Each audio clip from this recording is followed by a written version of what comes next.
আম্মা একটা পেঁয়াজও দাও, একটা পেঁয়াজও দাও। পাশের ঘরের চাচি দেখতেছে সন্তানটা কাঁদতেছে, মা পেঁয়াজও দিচ্ছে না। পাশের ঘরের চাচি বলতেছে তুমি কেমন মা?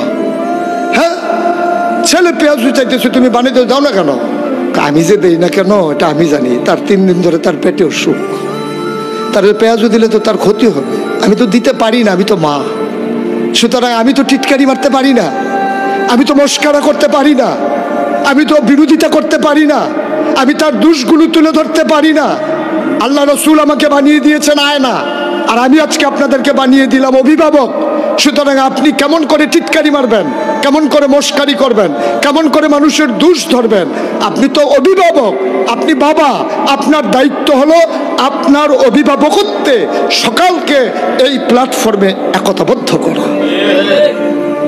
আপনি টিটকারি মারতে পারেন না। এই যে বলে না যে আমরা বিরোধপূর্ণ কথা বলবো না, বলে কেন? বলে আপনি ওনাকে প্রতিদ্বন্দ্বী ভাবে বললে না বলে। কিন্তু যদি আপনি ওনাকে আপনার অভিভাবকত্ব মনে করেন, আপনি তো ছেলেকে কখনো প্রতিযোগী মনে করেন না, আপনি তো ছেলেকে কখনো প্রতিদ্বন্দ্বী মনে করেন না। আমার ছেলের অনেক টাকা, তারা আটকাইতে হবে, দাঁড়াও, এই কাজ কোনো বাপ করছে আমার তো জানা নাই। তো আপনি তো বাবা, তার টাকা হয়েছে আপনি খুশি, তার সম্মান হয়েছে আপনি খুশি, তো বয়সে মাহফিল পাচ্ছে আপনি খুশি, সে পা পিছলে পড়ছে, বাবা তো বলে না ঠিক আছে আমার সাথে প্রতিযোগিতা, এখনই গর্তের ভিতরে পড়বা, এইরকম কথা বলছে এমন কোনো বাবা তো আমার জানা নাই। বাবা লাফ দিয়ে গিয়ে তার হাতের ভিতরে ধরে না না পরে যাওয়া যাবে না, এটাই বাস্তবতা। সম্মানিত উপস্থিতি, রং চং দুনিয়াদারি সবই থাকবে, একদিন আমি থাকবো না। এর মাঝেই যদি আমি সকল কিছুর স্বাদ খুঁজে পাই, আমাদের ব্যাপারে আল্লামা ইকবাল বলেছিলেন, ইসরাবে রঙ্গ বুকু গুলিস্থা সমঝা হেতু আহায় নাদান অক্ষকু আসিয়ান সমঝা হেতু। আহারে মরুভূমির মরিচিকা তোমার কাছে পানির ফোয়ারা, আর সেই জঙ্গলের ফুল তোমার কাছে বুঝি ফুল বাগিচা। মরিচিকা যেমন পানি নয়, আর জঙ্গলের ফুল যেমন বাগান নয়, এই দুনিয়া তোমার কাছে নানান রঙে নানানভাবে আসবে, এটাই তোমার মঞ্জিলে মকসুদ নয়।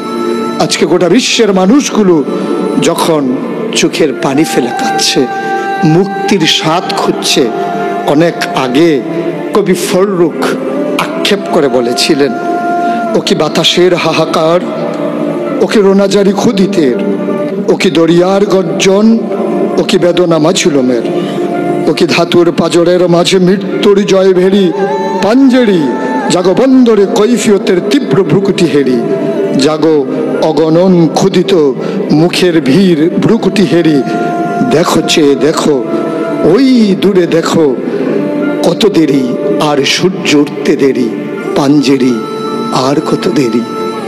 ঘুমিয়ে ঘুমিয়ে কতটা সময় আর কাটলে আমাদের ঘুম ভাঙবে, ঘুমিয়ে ঘুমিয়ে কতটা স্বপ্ন দেখলে বিশ্ব বিনির্মাণে আলেম ওলামারা এগিয়ে যাবে।